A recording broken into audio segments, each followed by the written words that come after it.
नमस्कार, आपका हमारे YouTube चैनल कर्मयोगी सेवा ट्रस्ट पर स्वागत है। आपने इस वीडियो के थंबनेल में देख लिया होगा कि आज यह वीडियो किन किन बातों पर होने वाली है। आइए इन बातों को विस्तार से पूर्वक समझते हैं और जानते हैं। यह वीडियो थोड़ी लंबी हो सकती है क्योंकि इसमें कुछ महत्वपूर्ण बातें आपसे संबंधित बताई जा रही हैं।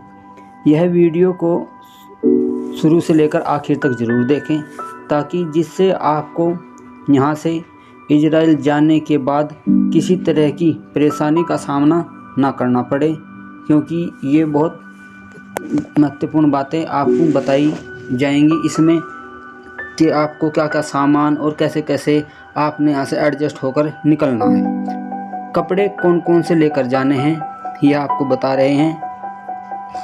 इजराइल जाने वाले सभी श्रमिकों को सर्दी के कपड़े लेकर जाने हैं, क्योंकि वहाँ पर सर्दी होती है और सर्दी नुमा मौसम है वहाँ पर। आप वहाँ पर गर्मी के कपड़े लेकर चले गए तो फिर वहाँ पर जाकर आपको खरीदने पड़ेंगे, बेवजह में पैसा खर्च करना पड़ेगा, क्योंकि वहाँ पर कपड़े महंगे होंगे। और सस्ते कपड़े आप यहाँ से अपने उसी हिसाब से सोच समझ कर लेकर जाइए और आराम से रहिए ताकि आपको किसी तरह की परेशानी का सामना ना करना पड़े। और सोच विचार करके जानकारी लेकर निकलना। खाना कौन बनाएगा, नंबर 2 बात, वहाँ पर यह आपको NSDC एजेंसी के माध्यम से पहले ही बताया जा चुका है कि खाना आपने खुद ही बनाना होगा।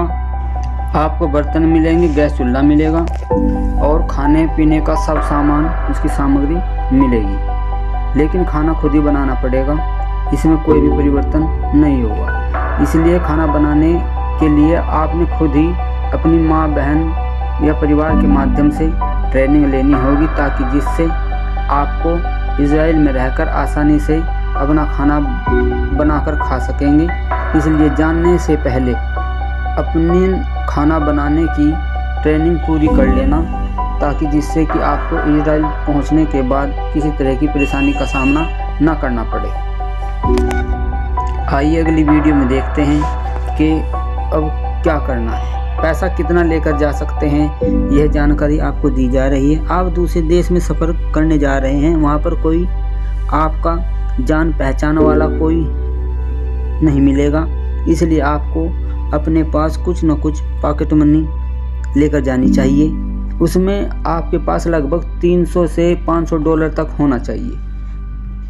कहा जाए भारतीय भाषा में तो 4 से 5 हज़ार रुपये अकाउंट में होने चाहिए, क्योंकि इजराइल में भारतीय करेंसी नहीं चलेगी।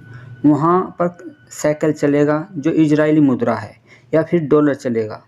अगर आपको कोई भी किसी भी प्रकार की चीज़ की ज़रूरत पड़ती है तो आप उस तत्काल में अपना पैसा निकाल कर उसे यूज कर सकते हैं। पता चला कि आपकी तबीयत ख़राब हो गई तो उस समय आप किससे उधार मांगोगे, वहाँ कोई देगा नहीं आपको। इसलिए आप अपने पैसा लेकर साथ में ज़रूर चलें। आपकी जिम्मेदारी बनती है कि कम से कम 300 से $500 आपके पास होने चाहिए। वैसे तो सूचना मिली है कि जैसे ही आप इजराइल में उतरोगे तो जिस कंपनी के माध्यम से आप वहाँ पहुँच रहे हैं तो वो कंपनी के वहाँ पर कोई ना कोई कर्मचारी आपको मिलेगा और आपको 500 शेकेल और कंपनी का कार्ड उतरते ही देगा, जिससे कि आपको वहाँ पर किसी तरह की परेशानी का सामना ना करना पड़े। लेकिन फिर भी सफ़र में पैसा ही दोस्त होता है, पैसा लेकर जाना जो चाहिए आपको। एक है प्री मेडिकल ज़रूर करवा लें, ये बहुत ज़रूरी है।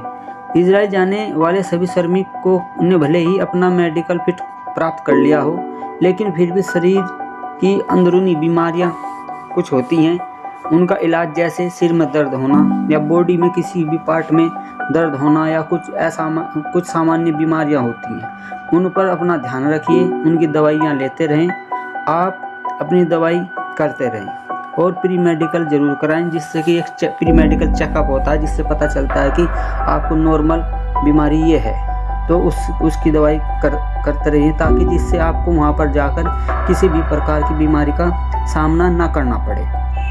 कौन सी भाषा की वहाँ पर ज़रूरत पड़ेगी, वैसे तो इन्होंने बताया है कि अंग्रेजी और हिंदी आनी चाहिए, लेकिन इजराइल जाने वाले श्रमिकों के लिए हिंदी अंग्रेजी कुछ श्रमिक समझते हैं, लेकिन वहाँ ज़्यादातर आपको इजरायली मातृभाषा हिब्रू में ही बात करनी होगी, या हिब्रू में वहाँ पर बोलेंगे तो आप उसे समझोगे कैसे जब आपके पास जानकारी नहीं होगी। तो ज़्यादातर लोग वहाँ पर हिब्रू भाषा में ही बात करते हैं, इसलिए आपको दिल्ली ऑफिस से एक हिब्रू भाषा का डाटा दिया जाएगा जो हिब्रू भाषा का होगा, जिसमें बताया जाएगा, और इन अंग्रेजी और हिब्रू भाषा दोनों का होगा, जिसमें बताया जाएगा कि आपने वहाँ पर क्या और कैसे बोलना है, समझना है। यह इतनी हार्ड भाषा नहीं है, आप इसे आसानी से सीख सकते हैं, जैसे कि आपको इस डाटा में आगे बताया जा रहा है। हिब्रू भाषा के कुछ पर्सन शब्द हैं, जैसे वाई लामा, वाई मेडू यानी कि मादू, ए वैन यानी कि जो कब है, इसके अंग्रेजी हिब्रू में कहेंगे से माटाई। उसके बाद वेयर, आई फो, हु, मी, हाउ, इक, हाउ मैनी, हाउ मच जो है ये कामा, इस तरह की भाषा है। ये जो दिखाया जा रहा है आपको इमेज, ये उसकी वहाँ की लैंग्वेज यानी कि 22 वर्ण हैं, ये जो जैसे हमारे यहाँ पर ए आ होते हैं उसकी तरह का है।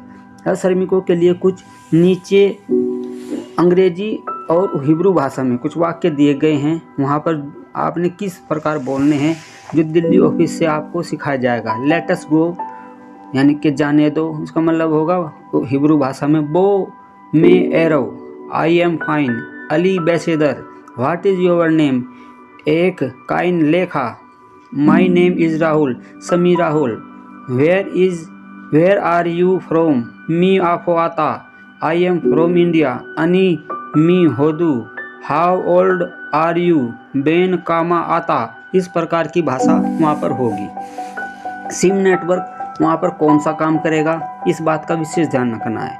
इजराइल जाने वाले श्रमिकों को इस बात का ध्यान रखना है कि वहाँ पर सिम एयरटेल का ही चलेगा। एयरटेल का सिम और नेटवर्क बेहतर है, जियो की कंपनी का या अन्य किसी भी कंपनी का सिम वहाँ पर नहीं चलेगा, क्योंकि वहाँ से जो जानकारी प्राप्त हुई है कि जिन लड़कों के पास एयरटेल का सिम है, जो वहाँ पर काम कर रहे हैं, वो आसानी से अपने घर परिवार वालों से बात कर सकते हैं, लेकिन जिनके पास जियो का सिम है या अन्य किसी और कंपनी का सिम है तो वे अच्छी तरह से बात नहीं कर पा रहे हैं, जिससे नेटवर्क प्रॉब्लम है। यानी कि एयरटेल का अच्छा नेटवर्क है, तो इसलिए आप एयरटेल वाले को ही प्रेफरेंस दें, और किसी भी कंपनी का वो सिम सही से काम नहीं करता। इसलिए आपको इस बात का विशेष ध्यान रखना है कि अपने एयरटेल का सिम ही लेना है, या फिर आपके पास किसी और कंपनी का जियो का है तो उसे एयरटेल में पोर्ट करा लीजिए, जिससे आपको यह सुविधा रहेगी कि आप अपने घर आसानी से बात कर सकेंगे, अपने परिवारजनों के साथ, रिश्तेदारों के साथ जुड़े रह सकेंगे। इजराइल युद्ध कब ख़त्म होगा, एक मेन क्वेश्चन माइंड के अंदर हर किसी के ये बना हुआ है। इजराइल फिलिस्तीनी युद्ध कभी ख़त्म नहीं होगा, वह लगातार ऐसे ही चलता रहेगा। यह पाकिस्तान और हिंदुस्तान की लड़ाई नहीं है कि मोदी सरकार आई और स्ट्रिक्टली हुई तो उसने पाकिस्तान ने लड़ना बंद कर दिया, लेकिन यह कभी भी शांत नहीं होगी इजराइल युद्ध। इसका कारण यह है क्योंकि जब से इजराइल बना है तब से लेकर आज तक यह लड़ाई जू की तू चलती आ रही है। हमास या फिलिस्तीन चाहता है कि मैं इसे अपने कब्जे में ले लूं, इजराइल चाहता है कि मैं अपने हिसाब से रहूं। तो ये एक विवादित मामला है, इससे घबराने की कोई ज़रूरत नहीं है, क्योंकि वहाँ की सिक्योरिटी बहुत टाइट है। वहाँ इजराइल के हर घर में फौजी पैदा होते हैं, इसलिए उन्हें मिलिट्री ट्रेंड पहले ही कर दिया जाता है हर आदमी को जो इजराइल के अंदर पैदा होता है। अगर आप ये सोचेंगे कि फिलिस्तीन और इजराइल की लड़ाई शांत होगी तब ही मैं वहाँ पर नौकरी करने जाऊँगा, तो यह आपका एक भ्रम है। ऐसा कभी नहीं होगा, ना ही आप वहाँ पर जा पाओगे। यह आपके पास एक मौका है वहाँ पर नौकरी करने का। आप पहुँचिए, विदेश में नौकरी का लाभ उठाइए, जिससे कि आपको अच्छी सैलरी मिल पाए, उसका आप फ़ायदा उठा पाओ और अपने परिवारजनों को पैसा और अच्छी परफॉर्मेंस दे पाओ। सैलरी कब और कितनी मिलेगी, यह भी एक क्वेश्चन पैदा होता है मन में।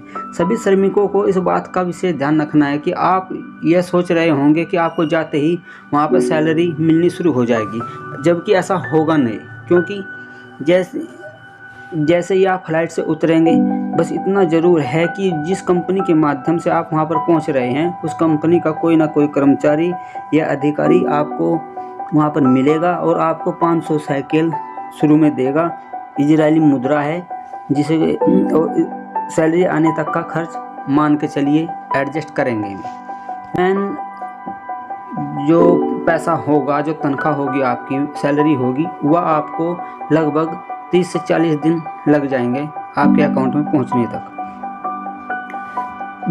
जब आप वहाँ पर ज्वाइनिंग कर जाओगे तो वेतन आपको लगभग 1,40,000 रुपये भारतीय मुद्रा की अनुसार मिलेगा। उसमें 15,000 रुपये आपके पीएफ में कटेंगे और 1,25,000 के समथिंग आपके अकाउंट में सैलरी बेस के तौर पर मिलेंगे। इसलिए आप अपना इंतजाम, अपनी स्थिति मजबूत कर चलिए।